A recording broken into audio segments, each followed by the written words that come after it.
さんに会える。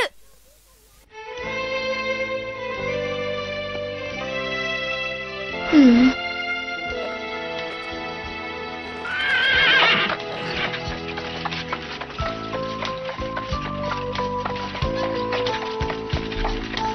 Mommy. Bye-bye, Mommy. Bye-bye, Mommy.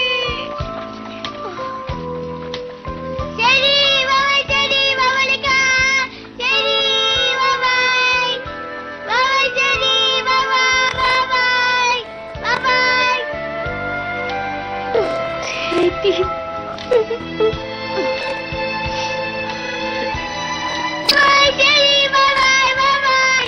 Bye-bye, Jerry! Bye-bye, Colleen! Bye-bye, Colleen! Bye-bye, Jerry! Bye-bye! Bye-bye! Bye-bye!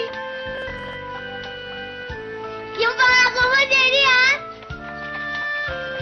fb.com/Olamat-Nathambihira.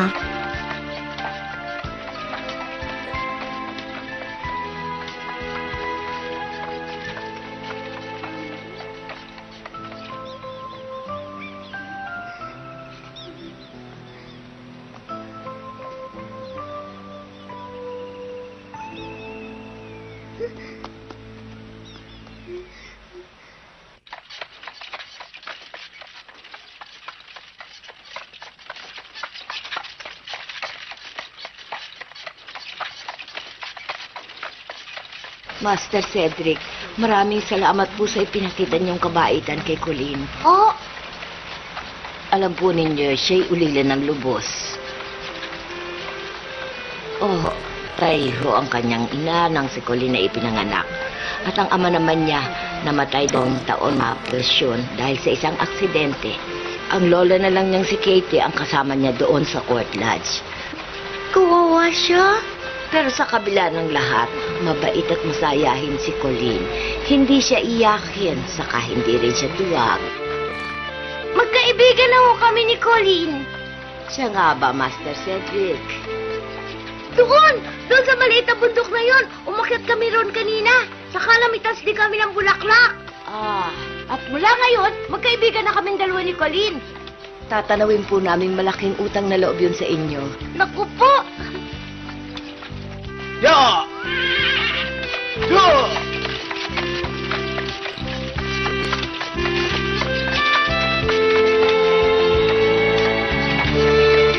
Ay! Ang ganda! Maganda nga. Mr. Wilkins, sandali ho! Hinto muna tayo! Ho! Wow!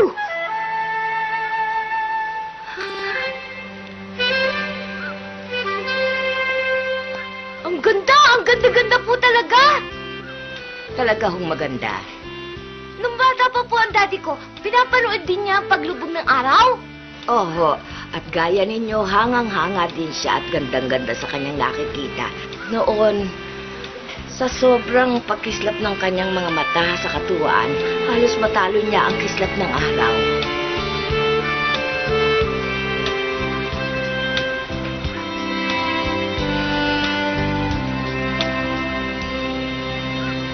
Yan talagang isang gandang paglang araw, di ba? Oh, Father Moore. Mrs. Melo, kumusta? Ikaw naman, Wilkins, mukhang maayos ang lagay mo, ah. Pares lang ho tayo, Father Mordant. Pinasasaya mo ako, Wilkins, pag sinasabi mo yan. Kumusta po kayo, Mamang... Ako si Father Mordant, iho. Teka nga, ikaw ba yung apo ng konde na galing sa Amerika? Opo, ako po si... Alam ko na ang sasabihin mo. Ang tigapagmana, Master Cedric Ero.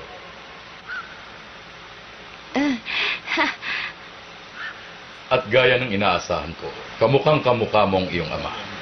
Kilala rin po ba ninyo daddy ko, Father Mordant? Kilalang kilala. At hanggang ngayon, narito pa rin siya sa aking alaala. Ano ang natatandaan niyo tungkol sa daddy ko? Marami. Yung anak, bahay ng kabataan. Salbahe! Nakakatuwa ka naman, iho. Pati ang panlalaki ng taan ng ama mo kapag nagkwekwento ako, nagulat siya ang kuha mo. Master Cedric, dahan-dahan po kayo. Pabayaan mo siya, Mrs. Melon. Alalahan mo siya. Sige ho. Alam mo bang, Ima, parehas mo rin na listo. Ang hilig mong umakyat ng pagkataas-taas ng puno din sa likod ng simbahan. Ang taas-taas niyang umakyat. Lagi tuloy ako nakakabahan. Naku, Master James! Delikado ang ginagawa niyo! Bumaba kayo dyan! Father Mordan, ang dali matakot! Tingnan niyo ako! Kaya ko akitin ang punong ito! Huwag kayong magkalala! Bumaba ka dyan!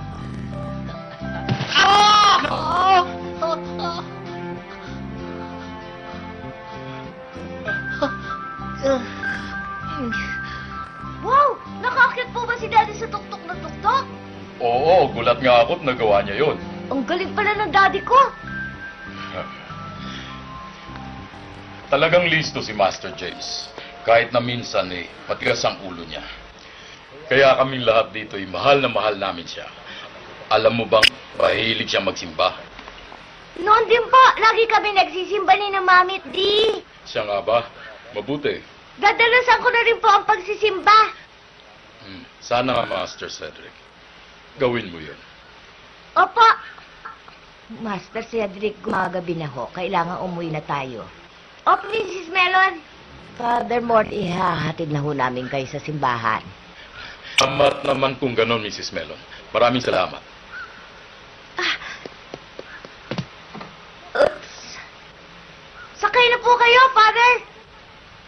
Aba, maraming salamat. Maraming Master Cedric.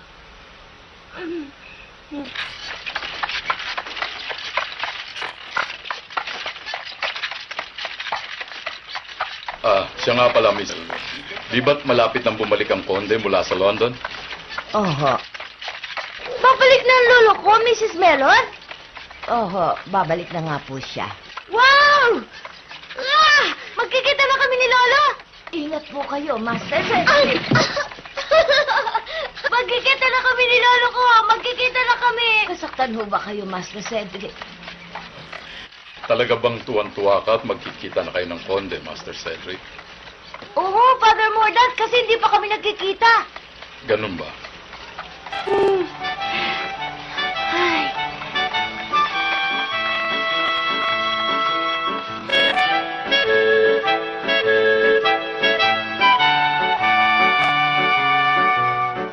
Ito ba yung kinikwento niyo, Opsi? Oo, yan nga.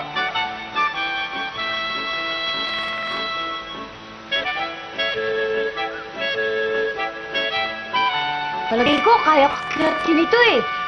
Master Cedric, huwag niyo mong subukan. Bakit hindi? Eh, bakit ang daddy? Siguro ang ganda sa taas. Oo, pero huwag niyo lang subukan, Master Cedric. Nakikiusap ako. Baka himatayin ako sa nervyos. Pero si daddy, inakit niya ito, di ba? Oo, pero kailangan mo ba siyang gayahin? Naku, magkakaroon ako ng sakit sa puso sa inyo.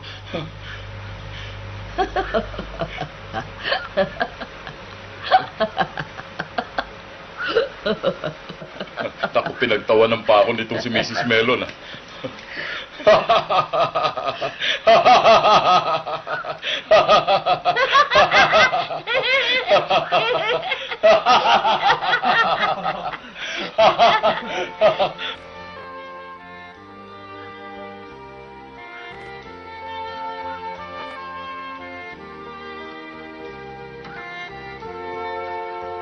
Father Mordan, sa susunod, kwentuhan niyo ulit ako tungkol kay daddy, ha? Hamo, makakaasa ka, iho. Mrs. Melon, gusto sana akong ipaabot sa mahal na konde. Ho? May nais sana akong sabihin sa kanya tungkol sa maong bayan. Pakisabi mo rin minsan ipapasyal ako. Oho, Father Mordan. Paano, Master Cedric? Mag-ingat na lang po kayo. Opo, Father. Wilkins, sige na. Lumakad na kayo. Opo, Father. Yeah! Bye-bye! Bye-bye, Father Mordan! Bye-bye, Father Mordan!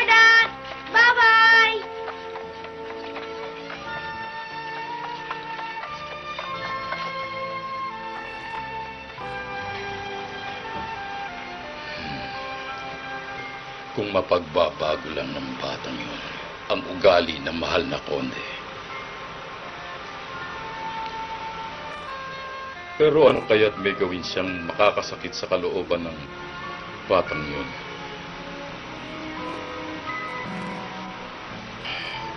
Ngayon, patnubayan ko ang mga Doran Courts. HD encode by Carlolo 16.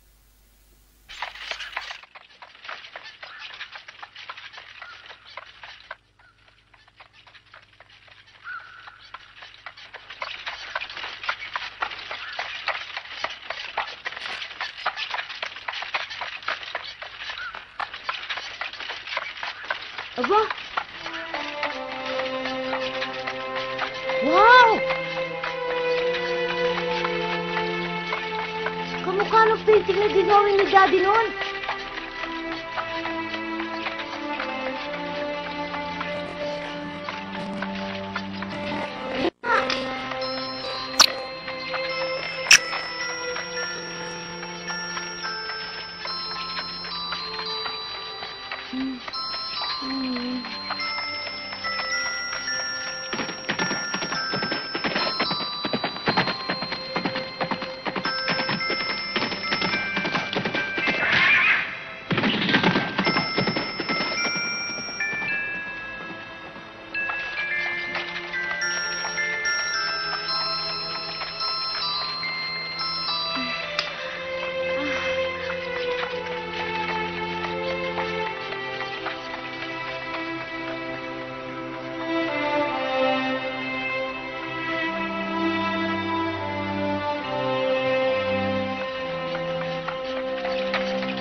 Dugal! Dugal! Mr. Wilkins, para! Oh!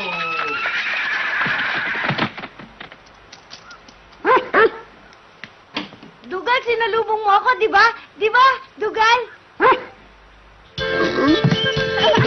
Oy! Oy, tama na, Dugal! Nakikinig ako eh! Tama na sabi! Tama na, Dugal! Ikaw talaga ako ka! Yay!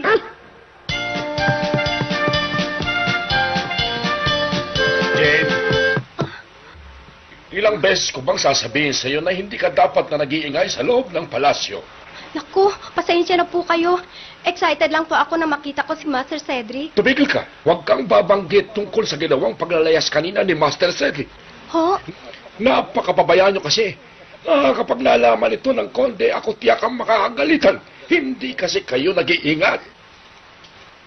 Sorry ho, Mr. Jefferson. Nandito na ako!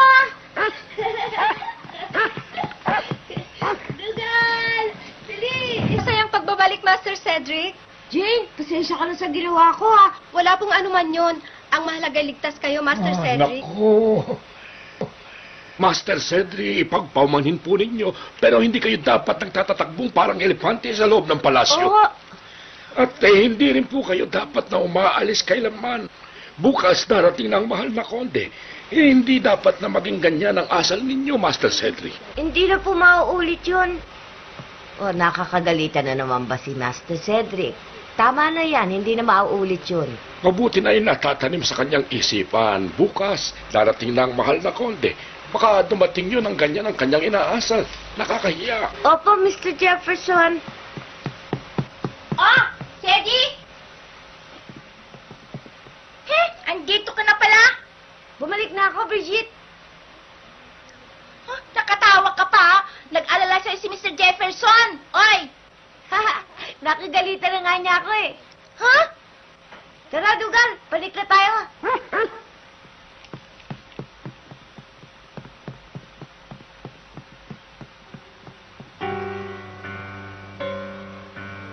Lady Bridget, Che? wag naman po. Kamag-anak na rin naman ninyo si Master Cedric. Ah, basta! Asal bundok siya! Naiinis ako sa kanya! Talagang galit ako sa kanya! Heh?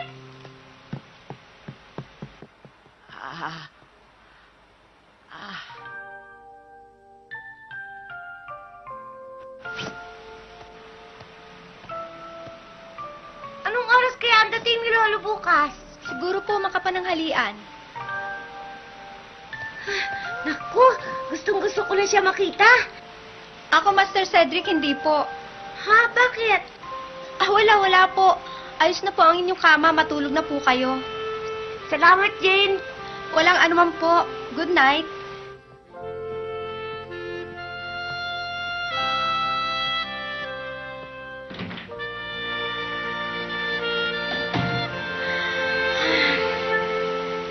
Darating na naman ng bonding yun bukas.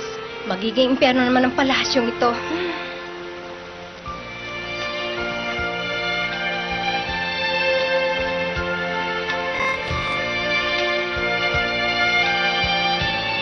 Mami, alam mo, bukas magkikita na rin kami sa wakas ni Lolo. Tuwang-tuwa ako.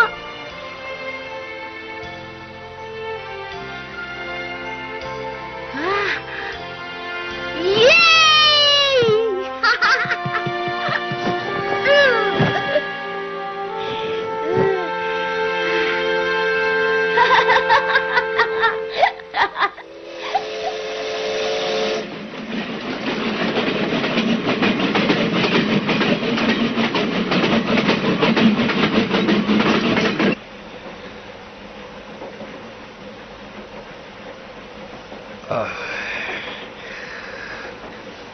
Kumusta na ho ang inyong binti, mahal na konde?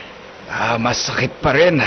Dahil palagi kang nakikwento tungkol sa Amerikanang yun. Mahal na konde, huwag naman po kayo magsalita ng ganyan. Mabait na ina ang ina ni Master Cedric. Huwag na natin pag-usapan ng babaeng yun. Mahal na konde. Mas interesado ako dun sa bata. Anong klaseng bata ang anak ni James? Mabuting bata po si Master Cedric, mahal na konde. At ano naman ang itsura niya? Huwag po kayong mag-alala. Gwapo siyang bata, magandang lalaki, karinyoso. Mag-aalala? Bakit ako mag-aalala ng dahil sa isang bata lamang? Kahit na anak pa ni James yun, bata lamang siya. At tinitiyak kong bastos at walang modo. Nagkakamali po kayong mahal na konde. Maaari ba, Havisham, ang pagkaalam ko sa mga Amerikano ay mga bastos at walang kaurba-urbanidad? Hoy, Dugan, gusto mo na rin ba makita si Lolo? Ako rin, gusto ko na rin siya makita eh. Ako na kaya ang sasalubong sa kanya. Halika, sama ka.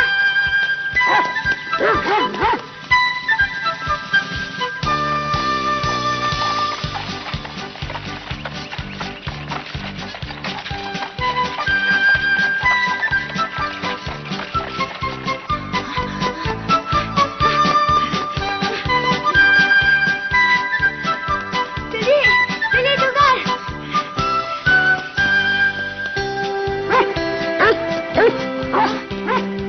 O, Dugan, bakit? Bakit, ha?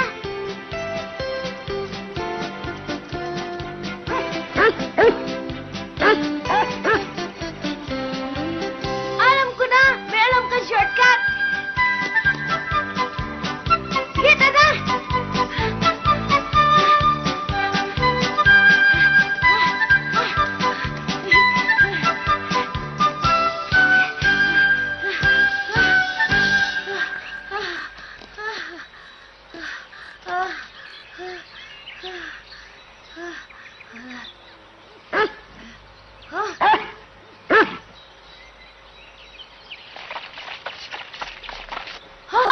Ayun na si Lolo! Lolo! Lolo, nandito ako! Lolo! Lolo!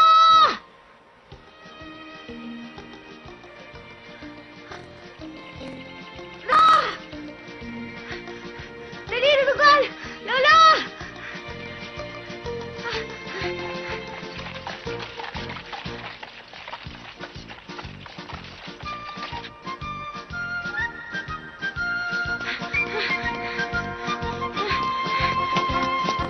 Ito na kami!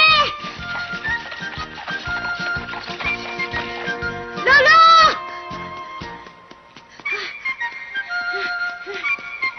Lolo, ito na kami ni Dugan!